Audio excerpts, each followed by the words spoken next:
Hi boys and girls, Ms. Kazanis here. Today I wanted to share a folk tale with you. This is a favorite of mine. Usually we read new things in library, but once in a while it's fun to go back to something that we know and love, and this is one of my favorite stories. It's funny, it's great. It's called Love and Roast Chicken. It's a trickster tale from the Andes Mountains of Peru, which is in South America, where they speak Spanish. It's written and illustrated by Barbara Knutson. I have my small stuffed friend, who is a guinea pig, here helping me read it today. Many of you remember this guy from the library. There is a guinea pig in the story. His name is Cui. I learned that that is the Spanish word for guinea pig. I hope you like the story as much as I do.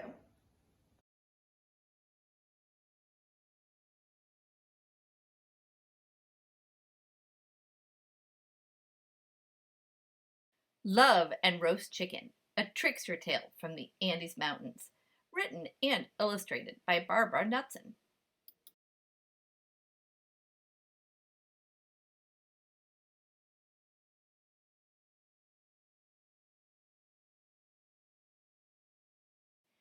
One day, in the high Andes Mountains, Cui, the guinea pig, was climbing up and down the paths looking for something to eat. But just as he opened his mouth to take a bite of tender sweetgrass, Cui saw Tio Antonio the fox coming over the rocks right in front of him, and there was no time to hide. Cui thought fast. He squeezed under the edge of a great rock and pressed up with his arms. "Aha! Dinner!" snarled the fox, ready to pounce. "Tio Antonio!" cried Cui. "Haven't you heard? The sky is falling." "Nonsense," growled Tio Antonio, but he couldn't help looking up.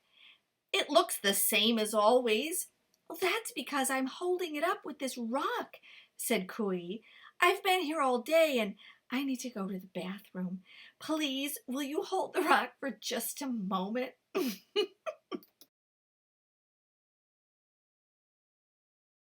Fox looked up again. It would be terrible if the sky fell. He crouched under the rock and pushed up with his front legs. "Don't let go," warned Cui, "or we will all be squashed flat." He disappeared behind some bushes and scurried off to look for more food. By sunset, Tio Antonio couldn't hold his arms up any longer.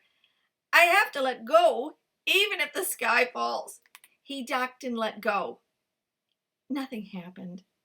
The rock and the sky stayed where they had always been. "I'll get that guinea pig," barked Fox, and he bounded down the trail. Cui had just found another patch of sweetgrass when he saw Fox coming.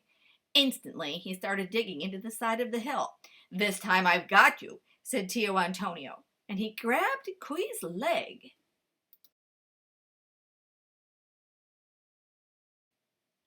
"Amigo mio," my friend, yelped Cui, "don't you know the world is ending tonight in a rain of fire? Help me dig a safe den." "I'm not going to believe you this time," declared Fox. "All right," said Guinea Pig. "Don't blame me when your whiskers are on fire." Fox trembled. What if this were true? He shoved Cui aside and crawled into the dugout hole. "Well, then this den is for me, compadre. Go dig your own." Cui sighed. "Está bien. That's okay. I'll even pile some rocks in front of the door to keep you safe from sparks. When the world ends, remember, I was your last friend." Tio Antonio huddled at the back of the den and waited. The end of the world? No more dancing by moonlight with the village girls. No more chicken dinners from the farmer's flock. But could this just be another trick?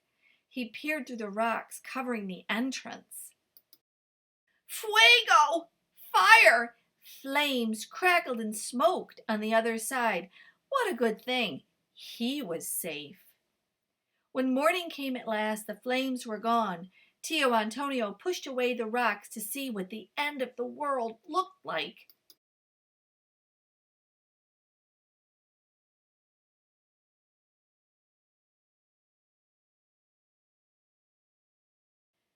The sun was shining, a condor was soaring over the mountains, and down in the valley, Florinda, the farmer's daughter, was planting potatoes. In front of Fox's den lay a pile of ashes from Guinea Pig's fire. "Cooey!" howled Fox. "Next time I'll eat you on the spot." I love this part. But Cooey had a plan. "I'm going where there's plenty of food and someone who always chases Fox away," he decided. He put on a hat and a poncho, and he went down the mountain to knock on the farmer's door. "Buenos dias, Papi," said Cooey. "Need any help with the alfalfa?" What a small man, thought the farmer. "But I do need help." "Bueno," he said. "You can start right away." All day, Cooey helped Florinda weed and hoe and water the fields. But all night, he feasted on fresh alfalfa. "All this food and no fox in sight. I'm going to stay here the rest of my life," he decided. By the third day, the farmer noticed something was wrong. "Who is stealing all my alfalfa?" he wondered. "I'd better make it look like someone is guarding the field." He shaped a little person out of clay and covered it with sticky sap from the eucalyptus tree. He propped it up in the field, and he went to bed. In the middle of the night, Cooey crept out for a snack, but someone had gotten there before him. "Buenas noches." "Good evening. Are you a friend of Florinda's?" he said. The visitor said nothing. "I said hello." Cooey reached out to shake her hand. His paw stuck. "Oh, so you want to hold my hand," said Cooey. He patted her on the shoulder with his other paw, but that one stuck too. "Caramba! Let go," Guinea Pig said. "If you don't let go, I'll kick you." But the person didn't say a word, and she didn't let go. Cooey kicked hard with his right foot, which stuck, and then he kicked with his left foot, and that stuck too. Poor Guinea Pig. "How rude!" he cried. "Let go, or I hit you with my head." But when he did that, his head stuck too. "Let me go!" shouted Cooey so loudly that the farmer woke up and ran outside. "Que tramposo! What a rascal! You're not a farm worker. You're a guinea pig," cried the farmer. "And you've been eating all my alfalfa.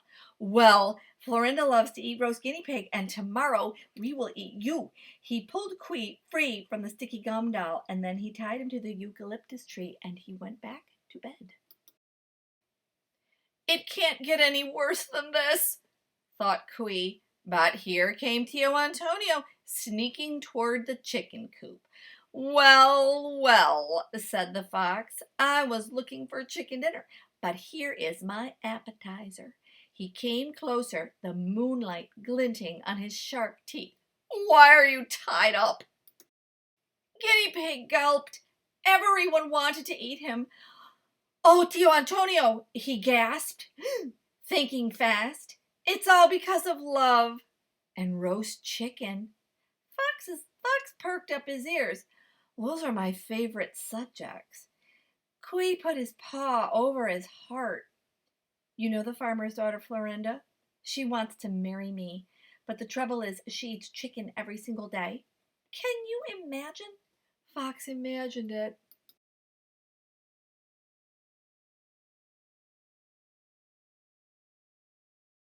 "But I am a vegetarian," declared Cooey.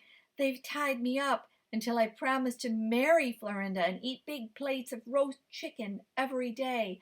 What am I going to do?"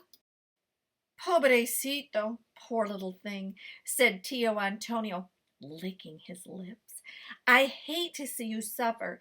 It will be a hard life for me. But just to help you, I will take your place." "Really?" said Kui.